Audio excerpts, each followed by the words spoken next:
आजचं हे शिवसेना महिला आघाडीच्या नेतृत्वामध्ये आणि सोबत समस्त शिवसैनिक सुद्धा आंदोलनामध्ये आहे। आज शिवसेना उभाटा गटाचा हा स्टेट लेवलचा कॉल आहे, पुन्हा राज्यव्यापी हे आंदोलन आहे। तर त्या आंदोलनाचा मुख्य उद्देश असा आहे की भारत पाकिस्तान जे आता दुबईला जो कप आता संध्याकाळी जे भारत पाकिस्तान क्रिकेट मॅच आहे, ही क्रिकेट मॅच आयोजित केली बीसीसीआयने आणि बीसीसीआयचे अध्यक्ष आपल्या अमित शहाचा पुत्र जय शहा यांचा एक अति महत्वाकांक्षीपणा आणि जय शहाच्या धाकाच्या भीतीने भारतीय क्रिकेट टीम पाकिस्तान सोबत खेळून राहिली। तर उभाटा गटाच्या वतीनं माननीय शिवसेना प्रमुख उद्धव ठाकरे यांच्या आदेशानुसार ही भारत पाकिस्तान जी आजची होणारी जी क्रिकेट वन डे मॅच ही रद्द झाली पाहिजे। त्याचं कारण असं आहे, नुकतेच 6 महिने व्हायच्या पहलगामची जी घटना झाली, त्या पहलगामच्या घटनेमध्ये 36 आपले भारतीय नागरिक मारले गेले, तिथल्या त्यांच्या पत्नीचं कुटुंब उजाडलं गेलं आणि एकीकडे मोदी साहेब म्हणतात, माननीय आपल्या देशाचे आदरणीय पंतप्रधान, की अजूनही आमचं ऑपरेशन सिंदूर चालू आहे। तर आमचं असं म्हणणं आहे की ऑपरेशन सिंदूर तुमचं चालू आहे, मग ज्या महिलाचं सिंदूर 36 महिलाचं सिंदूर जे उजाडलं गेलं त्याचं काय?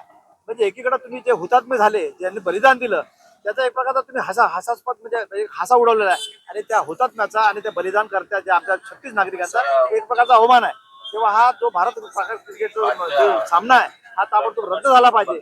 आणि हे कोणती तुमची देशभक्ती? इथं तुम्ही देशभक्ती नाटक करून आले। एकीकडे तुम्ही म्हणता पाकिस्तानचा विरोध, पाकिस्तानचे तुम्ही संपूर्ण समस्त संबंध पाकिस्तान तोडून टाकले, एकीकडे तुमचं ऑपरेशन सिंधूर सुद्धा सुरू आहे आणि दुसरीकडे तुम्हाला या पाकिस्तान सोबत क्रिकेट खेळण्यामध्ये इंटरेस्ट आहे। तर हा दोघलेपणा जो केंद्र सरकारचा, हा दोघलेपणाचा आम्ही वर्धा जिल्हा महिला आघाडी आणि समस्त शिवसैनिक उभाटाच्या वतीने आम्ही निषेध करतो आणि समस्त आम्ही केंद्र सरकारच्या या माध्यमातून आम्ही निषेध करतो।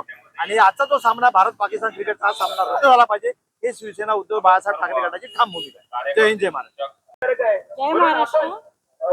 पहलगाम हल्ल्यात झालेल्या निष्पाप लोकांचा बळी घेतलेला पाकिस्तान आणि भारत देश यांच्यामध्ये जो क्रिकेट मॅच सामना 14 सप्टेंबरला घेण्यात येत आहे, तो त्यात सर्रास असं लक्षात येते की महिलांच्या कुंकवाचा सर्रास अपमान होत आहे। तो अपमान होऊ नये आणि हे क्रिकेट मॅच रद्द व्हायला पाहिजे। आमचे पक्षप्रमुख उद्धव साहेब बाळासाहेब ठाकरे यांनी सांगितलं की यात ज्या हल्ल्यामध्ये 36 महिलांचा कुंकू मिटल्या गेलं, तर त्या दिवशी त्यावेळेस तरी तुम्ही हा क्रिकेट सामना घ्यायला नको आहे। तर आमच्या महिला आघाडीच्या वतीने, शिवसेना उद्धव बाळासाहेब ठाकरे महिला आघाडीच्या वतीने आज आम्ही निषेध करत आहोत की हा क्रिकेट सामना रद्द व्हायलाच पाहिजे। जर झाला नाही तर आम्ही यावर कठोर पाऊल उचलण्यात तयार राहू।